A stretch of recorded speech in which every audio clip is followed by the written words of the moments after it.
Can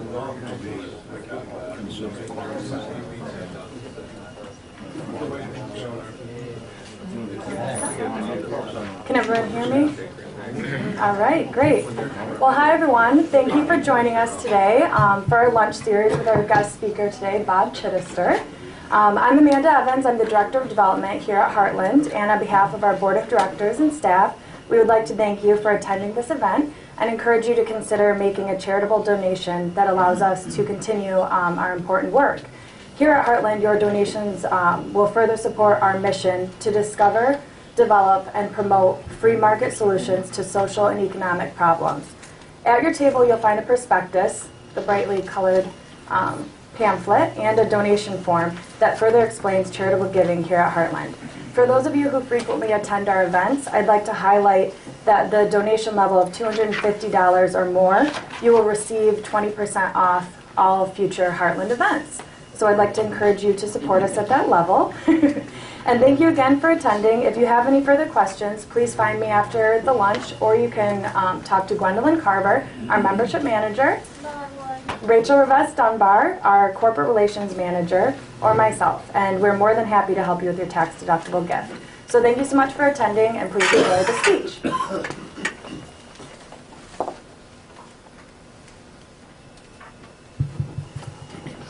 Hello, everyone. I want to welcome you to the library, the Heartland Institute, for our first of many events we're going to have in this beautiful new office. If you haven't had a tour yet of our office, any of our staffers, please raise your hands, staffers. They would be happy to show you around. We just moved in here on the 23rd, so I hope you appreciate how well it's put together, especially this beautiful library in such a short amount of time. I'm sure it was a lot of work.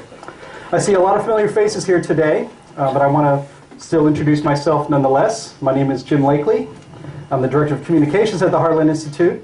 As Amanda had noted, we're a free market libertarian think tank whose mission is to discover, develop, and promote free market solutions to social and economic problems.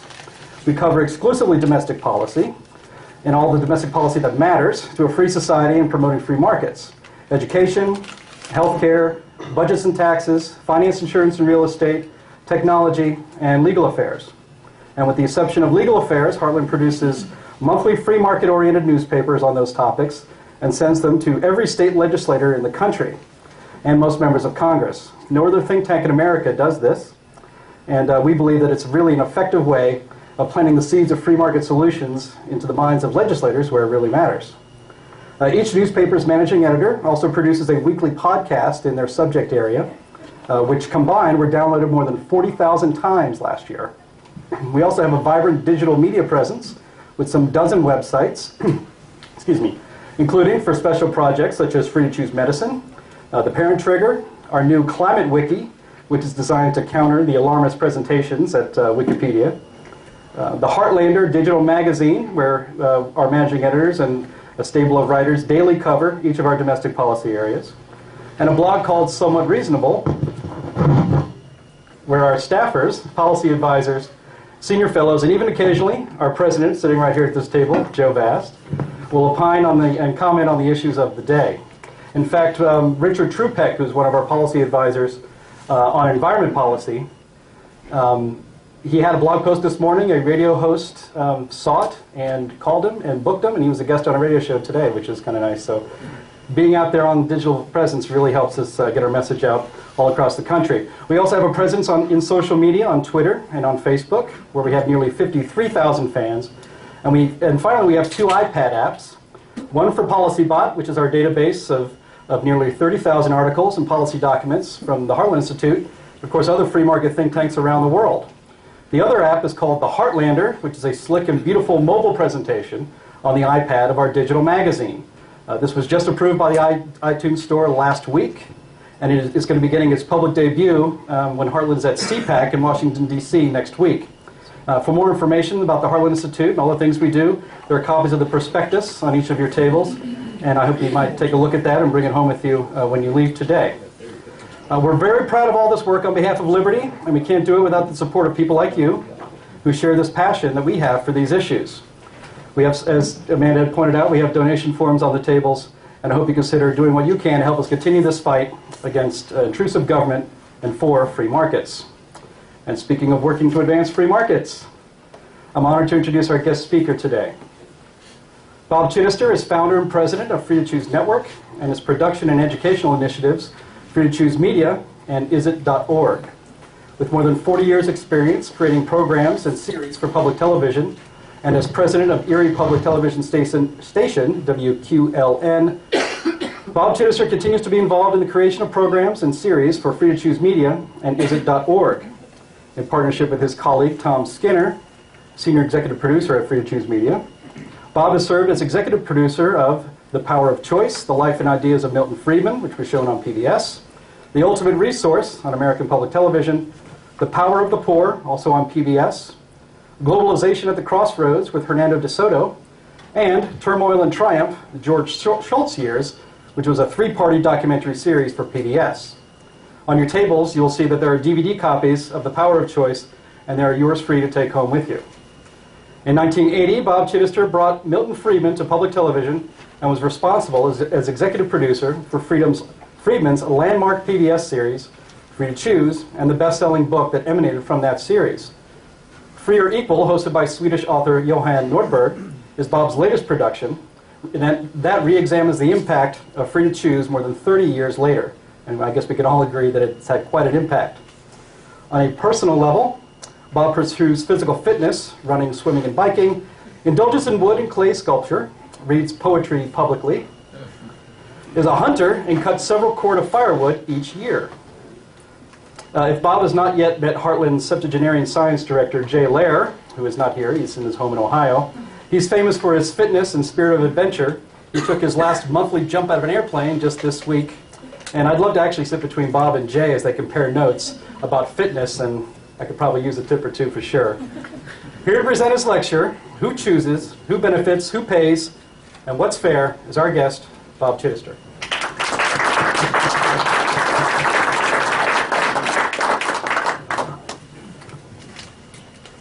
Well, assuming technology is with us today, is it not with us? I turned on the mic. Yep, it's with us, all right. I have three goals today. I want to suggest some verbal tools to advance the winning ideas of liberty. I want to offer some thoughts on the principles that this rhetoric approach conveys. And at the very special request of Joe Bast, I'm going to read some poetry.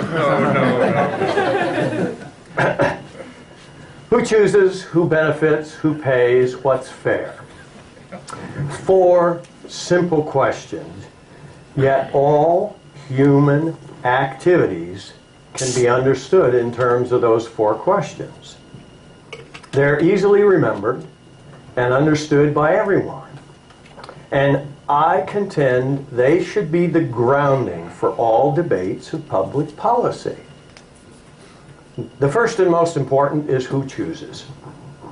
All of you here are familiar with Gary Becker, Nobel economist. Gary puts it this way, quote, modern economics is above all a way of thinking about social behavior. When a person decides to engage in any activity, the economist instinctively looks for benefits to that person that exceed his costs. David Friedman, Milton's son, has a very unusual career trajectory.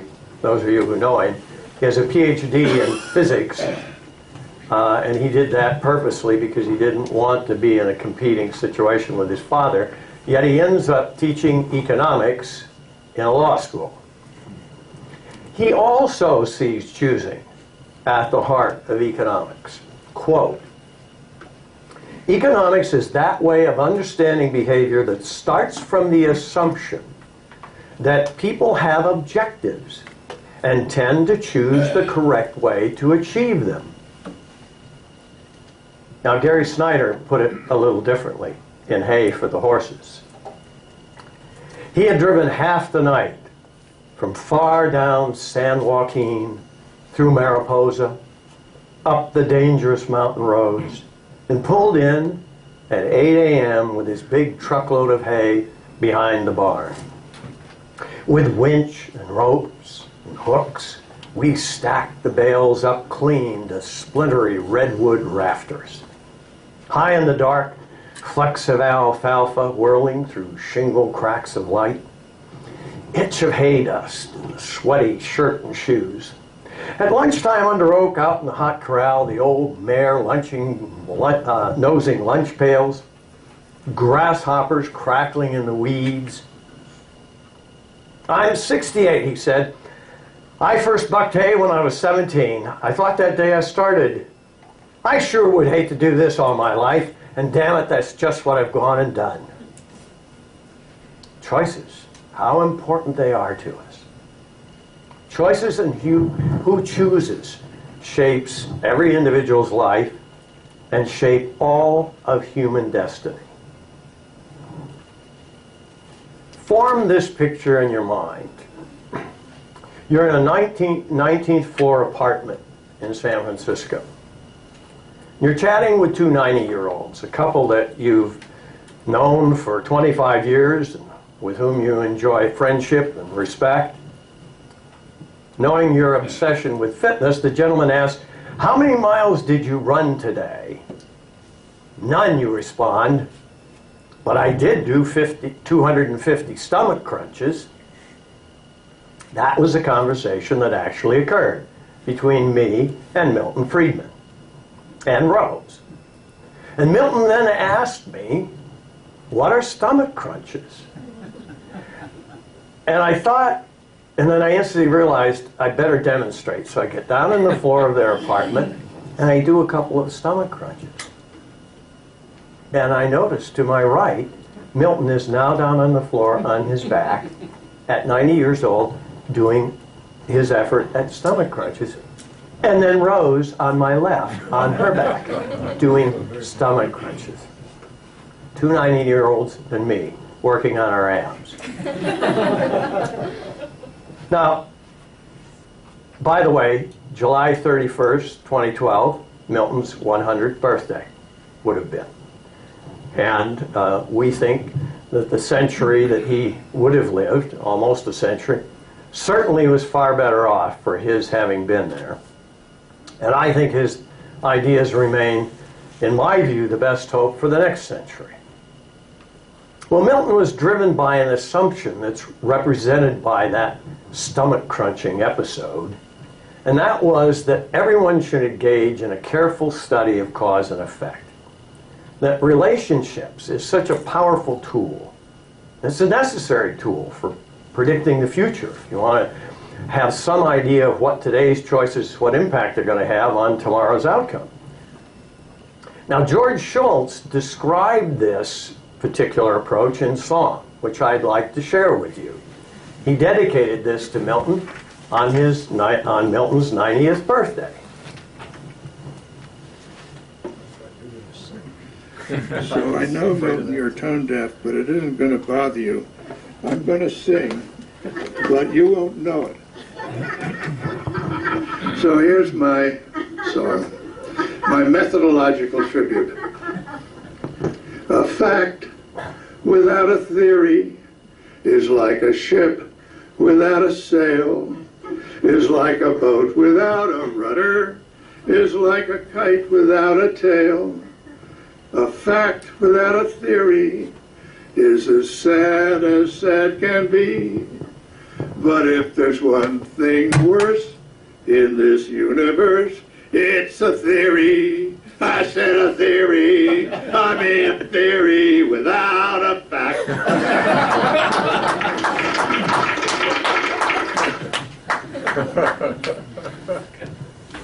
Well, I can think of four possible choice agents. The individual corporation, an association of common interest, and the collective government. Any of those four entities can be involved in making choices. And whichever you observe is dominant in a society has proven historically to be an accurate predictor of the level of freedom and prosperity. Now, I struggle to understand why people still flirt with the idea that a collective human society will solve our problems, lead to peace, harmony, and prosperity. History and a review of economic outcomes shows such an approach invariably leads to a Stalin, a Robert Mugabe, a Kim Jong-il, a Castro, living in comparative luxury, making all the decisions while everyone else lives in poverty and fear. In Zimbabwe, for example, they spend 98%, the government spends 98% of the wealth, and the resulting per capita income is $500 a year, plus or minus. Hong Kong spends a bit over 18% of GDP. The government does. And you know the number is very high. Per capita income there, $45,800. So how can one reconcile these facts with the belief that more government, centralized choosing, collective decision-making will make tomorrow better than today for more people? And by the way, it takes away freedom to choose. Milton was very, very committed to that, as was Eric Hoffer, a very powerful intellectual force in the 20th century. Migrant worker, longshoreman, self-taught intellectual.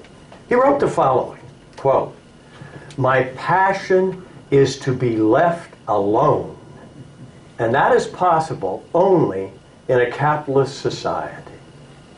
Capitalism is ideally equipped for mastering things, but awkward in mastering men. It hugs the assumption that people will perform tolerably well when left to themselves." Individuals want to choose for themselves. I believe that's a basic instinct. I think you can see it on the playground. Now remember that business of who's going to choose who's going to choose the teams, and who's going to choose who's going to be on those teams.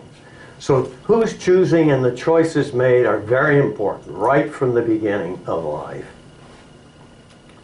And what I'm urging is that we must work to make that instinct an obsession in everyone's life through their entire life. Knowing who benefits can often tell us much about who is making the choice. We know reward for effort is a powerful incentive for increased productivity.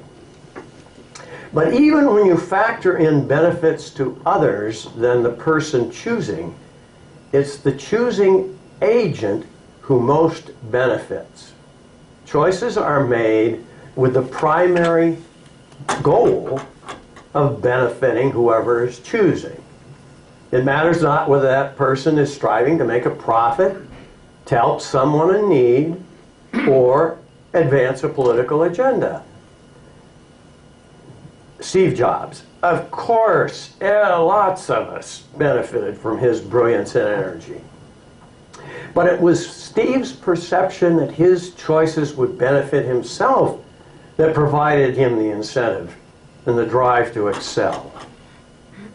Another example, a dear friend of mine, Norman Borlaug, Nobel Peace Prize winner. Millions were better fed through Norman Borlaug.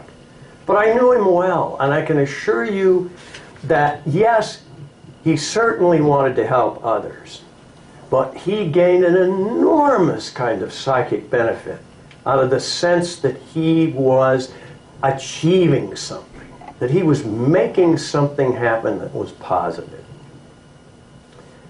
It's Adam Smith's famous invisible hand applied in a very broad sense, not just in the narrow sense of profitability.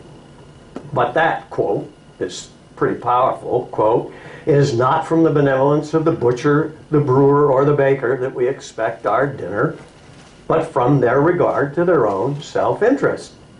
We address ourselves not to their humanity, but their self-love, and never talk to them of our own necessities, but of their advantages.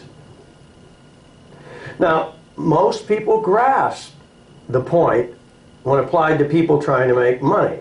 The challenge that we must accept is to get them to broaden that understanding to the world of good deeds.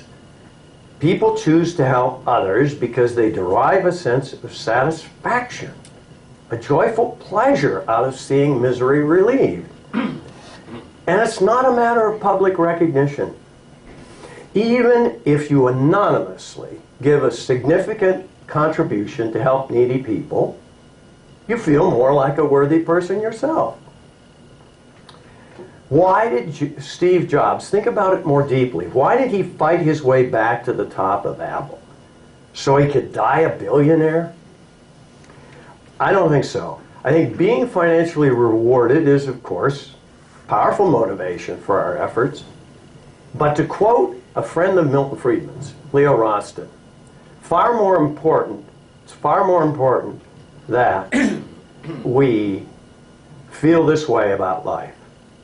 Quote, to matter, to count, to stand for something, to have it make some difference that we lived at all, unquote.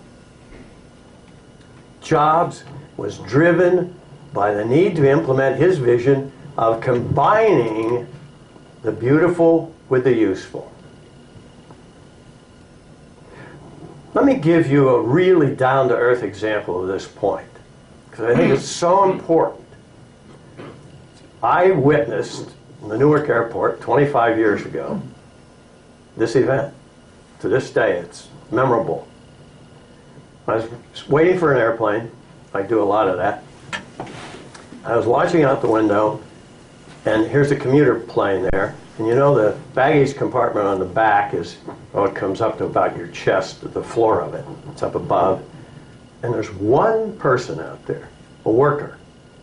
And he's got one box in front of him. And that box is 3 feet by 3 feet by 3 feet, roughly. I'm guessing because it weighed.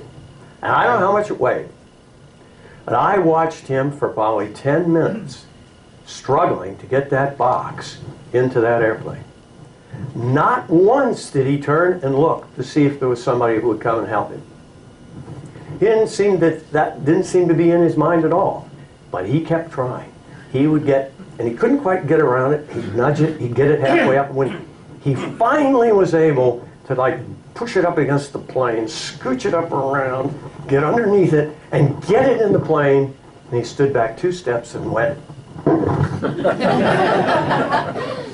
And there was not another soul around, except me, perhaps, that saw it. I didn't know anyone else did.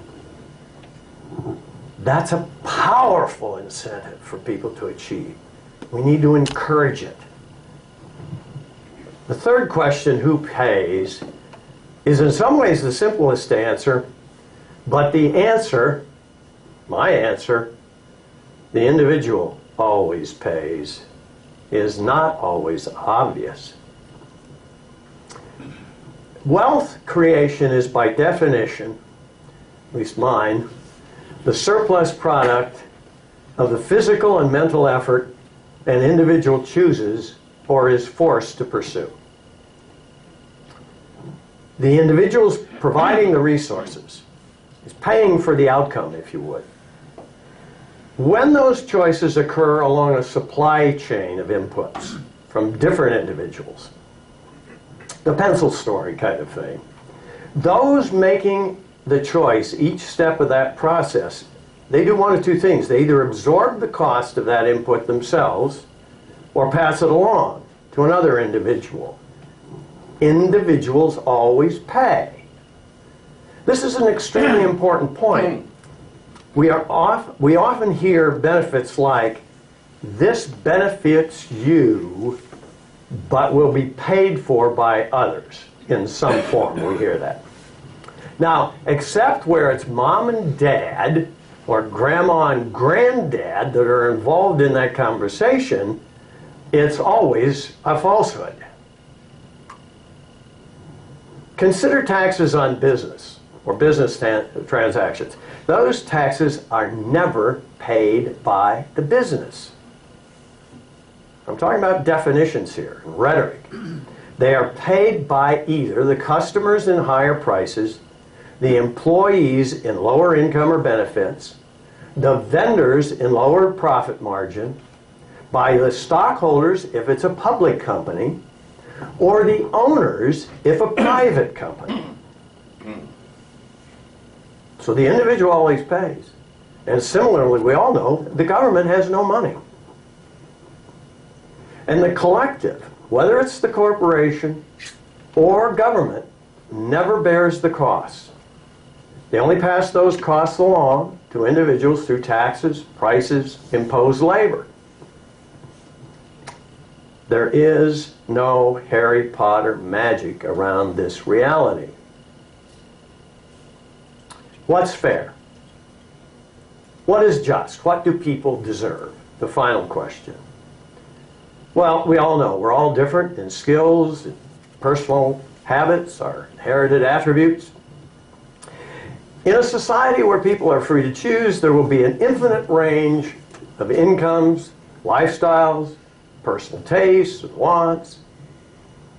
Personal freedom does lead to unequal outcomes. While each individual may prize free will, when those unequal outcomes become obvious, many respond to political rhetoric, jealousy and envy, and accept the call for government to make things more equal. It's not fair becomes an irresistible slogan for government intervention. All of us answer the question, what's fair, based on the dictates of our religious beliefs or community pressure around us or a philosophical view of the world. But who chooses what's fair? Government, with or without the consent of the government of the governed, is of course an important and necessary source of authority. The mistake is thinking a democratically elected government can judge fairness. Being in the majority is not a source of wisdom. What's fair must not be the province of government. Governments can provide a rule of law. That's one of the few useful roles of government. And in a free society, government does so restrained by a contract with the governed, constitution, or a form of common law. If the individual is free to choose, if people are not to be slaves to the collective, to the common will, there's only one answer to the question, what's fair? Voluntary association. That blind justice, everyone equal in the face of the law, means the outcome of choices must not be a factor in determining what's fair. Unequal outcomes must not be used as justification for government intervention, except where one of the parties used force or fraud to obtain that outcome.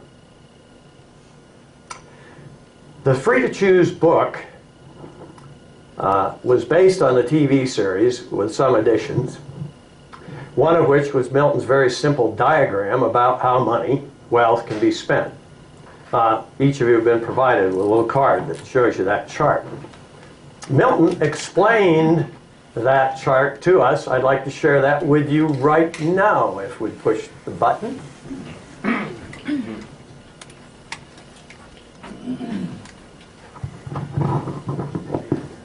Well, you know, you can spend your own money on yourself. And when you spend your own money on yourself, you're very careful of what you spend it on, and you make sure that you get the most for your dollar. You can spend your own money on somebody else. You give gifts to other people. You take people out to dinner. And when you spend your own money on somebody else, you're very careful that you don't spend too much. You try to keep down the amount you spend. But you don't worry very much about what the other fellow's getting from it. You don't pay anything like as much attention to the gifts you buy for other people as to the things you buy for yourself. Or you can spend somebody else's money, as when you're spending the government's money. I say the government's money, the taxpayers' money, which the government has control of. Now you're spending somebody else's money. Let's say you're spending your boss's money. You're out to lunch on a expense account, but you're spending it on yourself. You're very careful that you get good things for your money. You try to have a good lunch and pick the right things, but you're not very much worried about whether you get the cheapest, spend all you want, and you'll be careless. Now, what happens when you spend somebody else's money on somebody else? You're a distributor of welfare funds. Well, you're interested in making your own life as good as you can, and most people have humane instincts and want to do the best they can, but you're not going to be anything like as careful in spending somebody else's money on somebody else. To advance freedom, personal, political, and economic, I urge you to drive home the 4 questions. Who chooses, who benefits, who pays, what's fair? And I think together with the chart of the 4 ways to spend money, they force everyone to remember, in most cases, government help costs more than you get in return. Government help means someone else is choosing for you, making you pay taxes and lost choices, and ultimately not delivering the promised solution. And this is something we learned just recently. A school teacher, one of the people we work with, and we were doing a project, and he says, I always tell my students we live in a world of inequality. I think we should learn to celebrate inequality, have people understand the positive aspects of that. We must recognize the infinite roads to personal growth and happiness that exist for human beings. We must never forget, government is the only entity that can legally take away my life and my possessions. I think of government like blood loss during surgery. The surgery may be needed, but blood loss should be kept to a minimum. Government has a role, but it should be strictly limited. Friedman put it as follows, quote, "The society that puts equality before freedom will end up with neither.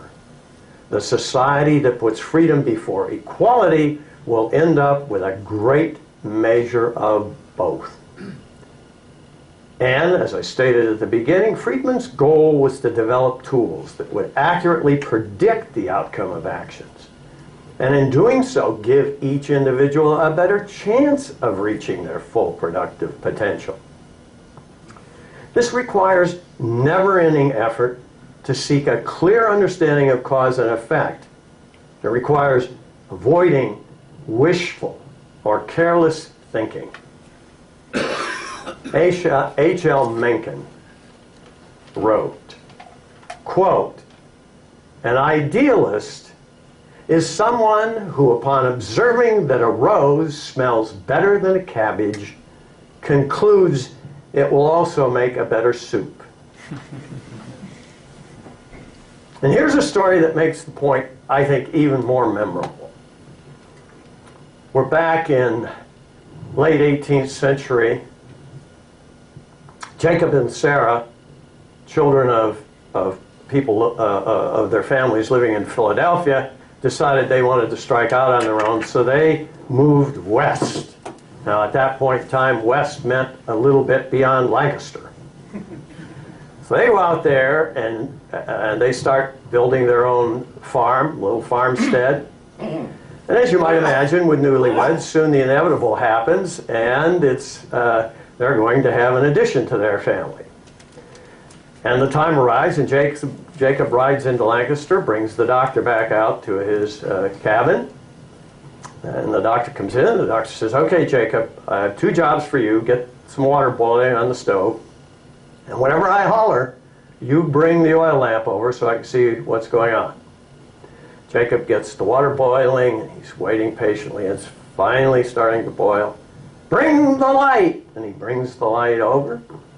And sure enough, he welcomes his firstborn son. And he is really juiced up. He really feels great. Walks back, put the lamp down, and the doctor says, "Oh, Jacob, bring the light." He brings the light back over. Now he has twin boys. Now this is not the best news on the world, because here he is, he's just starting out, he hasn't quite made his way in the world. Now he's got 2 children to take care of. And just at that point, the doctor says, "Jacob, bring the light." And Jacob shouts out, "Doc, do you suppose the light's attracting them?" So we must understand cause and effect. Who chooses, who benefits, who pays, what's fair? Questions I hope you will keep in mind as you consider the proper balance of freedom and equality, of free choice and government-imposed behavior. On our answers to these questions rests the nature of the society in which we will live. And we must not forget, very importantly, freedom. Free market capitalism, through its unmatched capacity to create material wealth, is the source of the leisure time to enjoy the seemingly infinite diversions we're able to contrive, from bowling to bungee jumping. And it affords those with special talents, the artists, the artisans, the musicians, the athletes, the fashion designers, the cinematographers, the writers, even the poets, the opportunity to enrich our lives. A Box of Pastels by Ted Kooser. I once held on my knees a simple wooden box in which a rainbow lay dusty and broken. It was a set of pastels that had years before belonged to the painter Mary Cassatt. And all the colors she used in her work lay open before me. Those hues she most used, peaches and pinks, were worn down to the stubs, while the cool colors, violet, ultramarine, had been set scarcely touched to one side. She'd had little patience with darkness, and her heart held only a measure of shadow. I touched the warm dust of those colors, her tools, and left there with light on the tips of my fingers. Hopefully I've shed some light on an effective approach for advancing the winning ideas of freedom.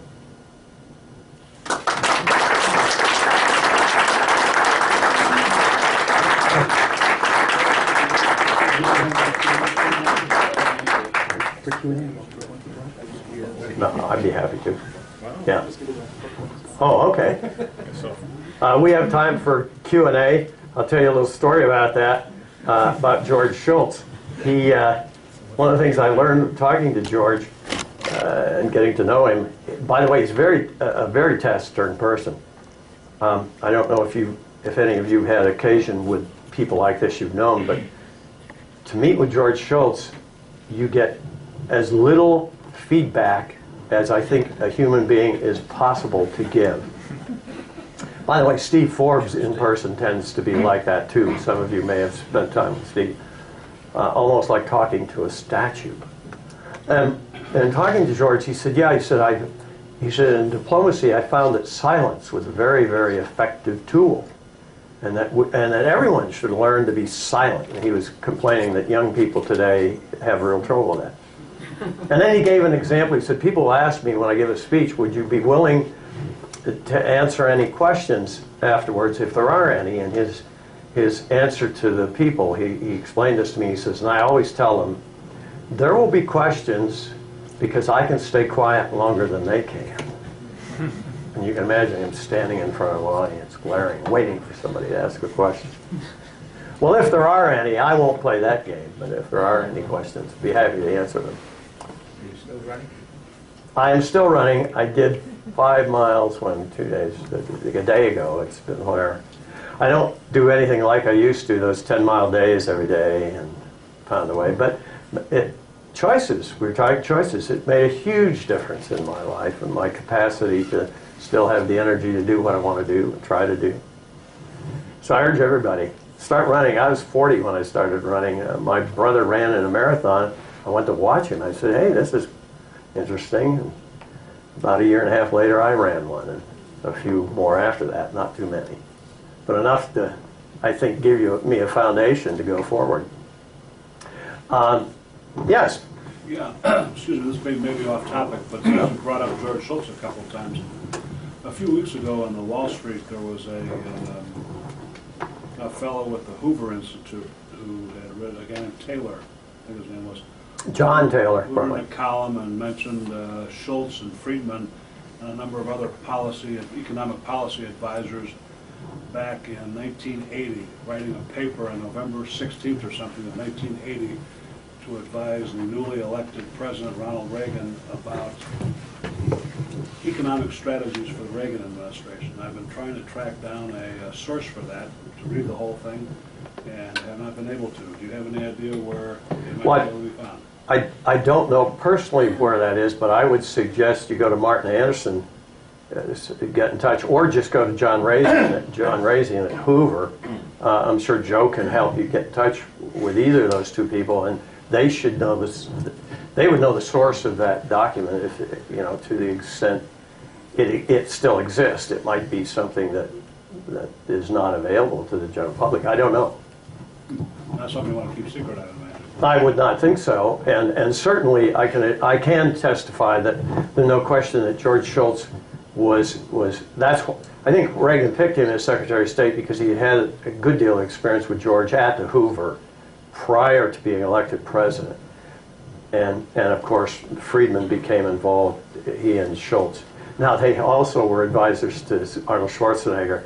I don't know if you knew that, but George and Milton, all the way through. Well, George never gave up. Milton died before Arnold left office, and George remained Arnold's advisor, quote, quote, until the very end. And one wonders, I'll answer your question, but I think you might find this interesting. I took Rose, after Milton died, I arranged for Rose, Friedman, and myself, and one of my board members to go over and visit Arnold at the state capitol because I thought Rose might enjoy that. I was trying to keep her vital. And we went in to visit Arnold, and he did a typical politician's job. We walk in, and he greets her, and he said, "Oh, Rose, I think of Milton every day. He just meant so much to me and his ideas, and it's like he's sitting on my shoulder, whispering in my ear, giving me advice.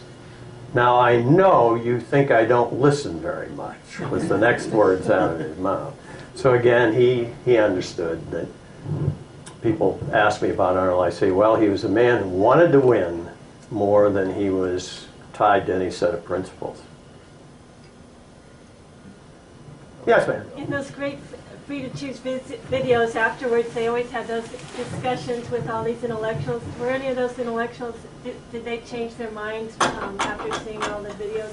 The ones that were always arguing with Friedman? I'm not aware that any of them in the original Free to Choose changed their minds. But in another project we did with Milton in 1984 called Tyranny of the Status Quo, it was very interesting what's happened to three of the individuals that were involved. The format was we brought together, it turns out we used the Hoover Institution, a room there to do this. We brought together 7 college students, either at the senior level in college or in the first year of graduate school, and sat them around a table with Milton, and over 2 days recorded a series of discussions between Milton and them. In that group were Lee Lieberson, Steve Calabrese, and, oh come on, the one that's most important to you, David Brooks. And at that time, we asked each of the 7 students to identify themselves politically. Now, Lee Lieberman and Steve Calabrese identified themselves as libertarian even at that point in their lives. I mention them because they went on to start the Federalist Society, which has been an extremely interesting and important activity. But David Brooks was the interesting one because he described himself as a political liberal. And by the end of those 2 days, he told Milton, and he then put this in writing 3 years after that. He said that I tried everything I could to master Milton in the debates, and at the end I concluded he had to be right and I was not. Now, David, as you know, is now, you never quite know where David ends up, but there's the only time that I saw an absolute specific point of influence. But I can give you a couple data points. 4 weeks into Free to Choose being on the air, and by the way, here in Chicago it was broadcast by WTTW, and the president of WTTW, Dan Schmidt, is here today. Dan, I don't know if people are familiar with you. Dan and TTW are working with us on a revival of Free to Choose, which will go on public television this summer or early fall. Good. But about 4 weeks after we started the original Free to Choose, I think I got a call from Milton, or else I had called him about something else. But he then brought up the subject of his phone. He said, Bob, I want to tell you how to get in touch with me. Because he said, I've had to change my phone number. And he said, for the first time in my life, I have had to agree to have an unlisted phone number. He said, I don't like that, and it's so totally against Milton's character to do that. But he said, I am getting so many phone calls from all over the world because of Free to Choose that I'm changing my phone number. By the way, it is listed, but it's under Rose's maiden name, Rose Director. So we had that evidence. And then the other evidence is thousands of people. The most recent, last week, 8 days ago in Copenhagen, where I gave this same speech. And a fellow there who's a banker with the leading bank in Denmark came up afterwards. And in fact, he stood up because he asked a question and he introduced it by saying, I watched Free to Choose or read the book, I think when he was in high school in Denmark, and it changed my life. And we've heard that over and over and over. So it's had a powerful impact. And one of my messages here is that if you get these ideas to people in a form that they can understand and deal with on their terms, not on our terms who spend our lives surrounded by books and whatever, but if we can get it to them in the terms they understand and it relates to their experience, the chances of them agreeing and understanding how important those ideas are to their well-being are much enhanced. Your success ratio is much enhanced. Which is why we've come up with these 4 questions, and we're going to try to use them in developing material that we send into high schools, quite a bit of material we send into high school. And just imagine if every single human being, every time they're confronted with a decision, that one of the things they keep asking is, well, who's choosing and how? And if somebody says there's some action going to happen, to immediately say, well, who's choosing? Who's making that choice? I don't think there's anything like that kind of awareness among the citizens of this country. And just that one little thing could make a huge difference in what our governing structure is like.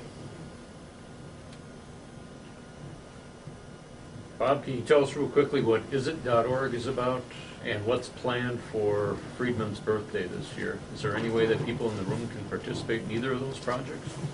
Well, the isit.org activity, isit.org is another example of who chooses, who benefits, who pays, what's fair, meaning we came to that name with some urging from a couple board members, Silicon Valley types, who are immersed in that culture and who didn't like the name we had, which was in the classroom media, which just didn't, it didn't get you any memory. There was no memory associated with that.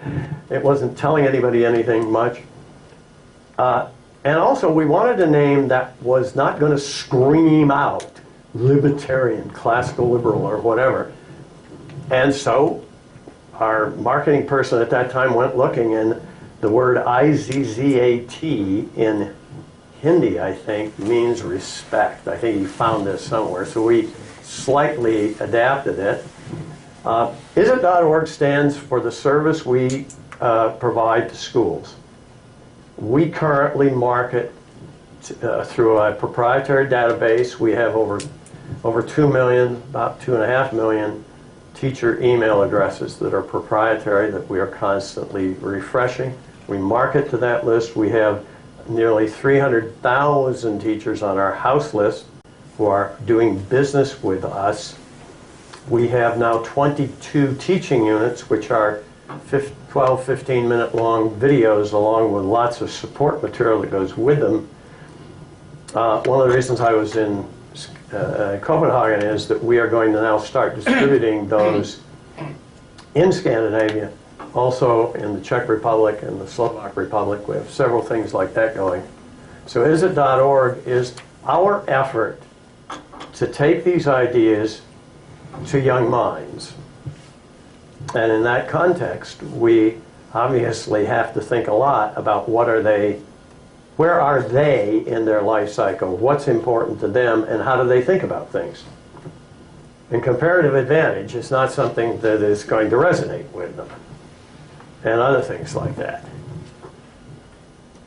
So we try to take those concepts and present them to them in a different rhetorical context. Now, you asked about Milton Friedman's century. Because will be the 100th, Milton would have been Milton's 100th birthday. This is his centenary year. We, a year or so ago, became aware of that, became conscious of it, said, gee, something ought to be done. So we set up an activity called Milton Friedman's Century. And if you go to the website, you'll see what's going on there. We provide a calendar. You'll see events there scheduled all over the world that are being posted. And what we've been trying to do is encourage groups literally